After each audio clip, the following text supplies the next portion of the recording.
Anthony was motivated and determined to always be the best in his personal life and career. He was ultimately a family man, and family was the most important part of life to him. He genuinely loved meeting new people and learning about them. He became friends with everyone that he met. As much as he loved new people and his friends, nothing ever compared to his love for me, my mom, and my sister. He was very involved and spent as much time as possible with us just to make us happy.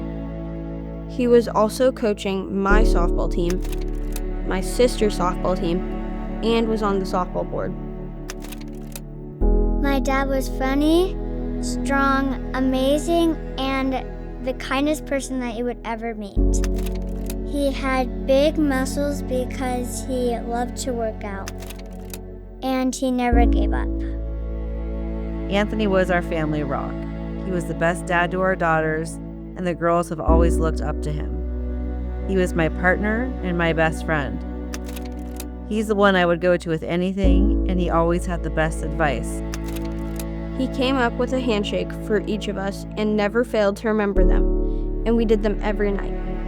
Needless to say, he was an amazing father in the eyes of me and my sister. I do not doubt that everyone who knew him misses him dearly. He was a great dad. He was loving, caring, and sweet. He was always at every event that my sister and I were in. He was always up for an adventure. Anthony loved being a firefighter. Being a firefighter was his ultimate career goal. He began his fire career at age 18 when he entered the Air Force. He joined the Phoenix Fire Department in 2011, which was a dream come true. He loved every second of being on a truck. He valued the friendships he made and loved the culture. Being a firefighter wasn't just a job for him. It was an important part of his life. He loved the job, which quickly became a second family. It felt like a huge family. I loved when he would come home and tell us stories about his calls. I overall am so grateful that we were blessed enough to be a part of the fire department community. I loved how he was tough, strong, and always wanted to help people. And he was a captain too. When he got taken off the truck, he was absolutely devastated. Anthony was diagnosed with adrenal cortical carcinoma and renal cell carcinoma in February of 2023.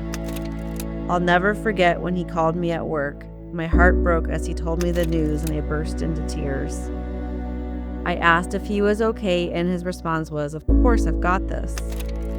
Anthony had surgery to remove part of his kidney and his adrenal gland. The next 2 years were filled with traveling across the country to meet ACC experts in New York and Texas. He went through countless rounds of radiation and chemo, which made him sick and weak. Every scan showed continued progression of disease. He began to have more frequent hospitalizations, which eventually led to hospice. It was a daily struggle to watch my husband go through cancer physically and mentally. I remember from my dad's treatment journey that as soon as he was diagnosed, he did not give up hope. That was just how my dad always was, willing to fight if it meant he could be here with us. He was the strongest man I have ever known, and I am so proud to have called him my father. He fought cancer and he was amazing. He was strong enough to throw me in the pool. We wanted to go on as many trips as we could until he passed away.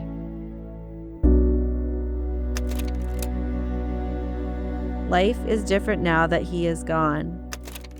I feel the emptiness every single day. When he initially passed away, I didn't think I could live life. It was hard to breathe. It was hard to even picture what our life would look like. Grief is the hardest thing in my life I have walked through. Some days are hard to focus, and some days I feel numb and out of place. Now that my dad is gone, life is definitely different. It's definitely been difficult to readjust and go back to normal. It's sad that he is not here, but we made as many memories as we possibly could.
Scott was truly one of the most amazing men you would ever have the privilege to meet.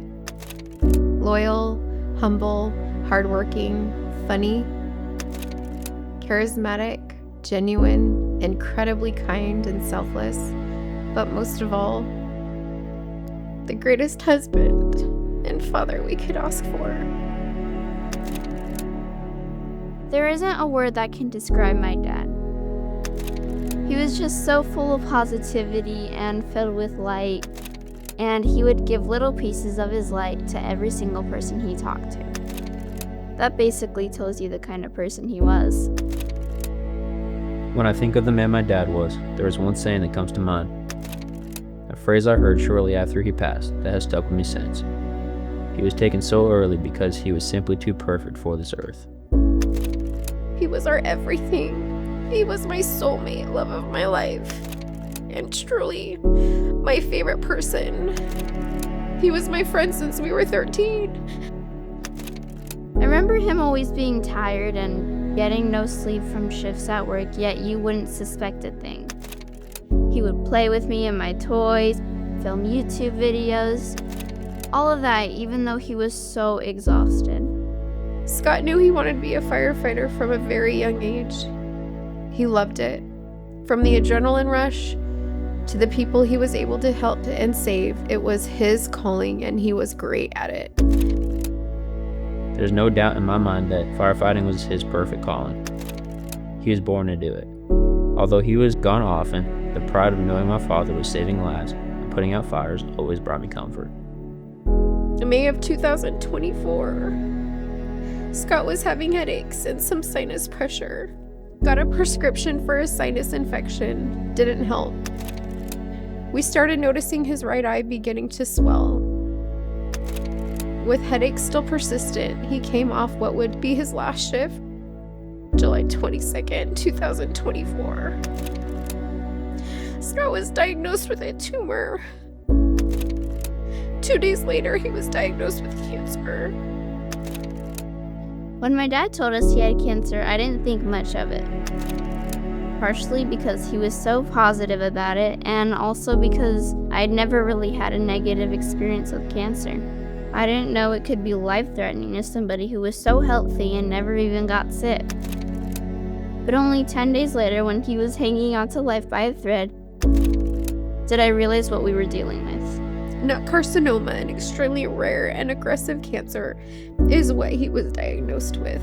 1 in 16 million. In that hospital room was where he told us that he had a rare form of cancer. Instead of showing the tears I could tell he was holding back, he only kept a smile. Scott was always in pain, super hard to control. He slept a lot, but who could blame him? Scott would only make it 5 months after diagnosis. We spent 2.5 months in the hospital.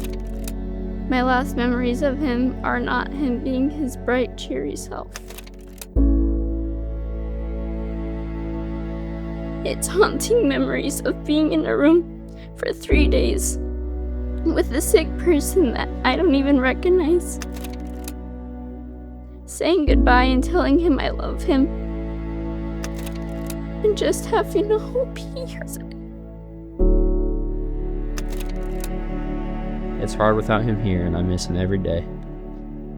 But I know in my heart that his death was not in vain. The worth of someone's life isn't measured by how much money they had, but by the number of people they had a positive effect on.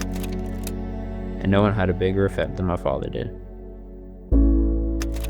Grief is like having a rock in your pocket. It's always there and you feel it, but you learn to live with it. You have to. Heavy at times, the weight bringing you to your knees. It's the evidence of love, and I grieve hard, which means we loved hard. Life is so much harder now. Nothing comes easy for us. I miss him every single second of the day.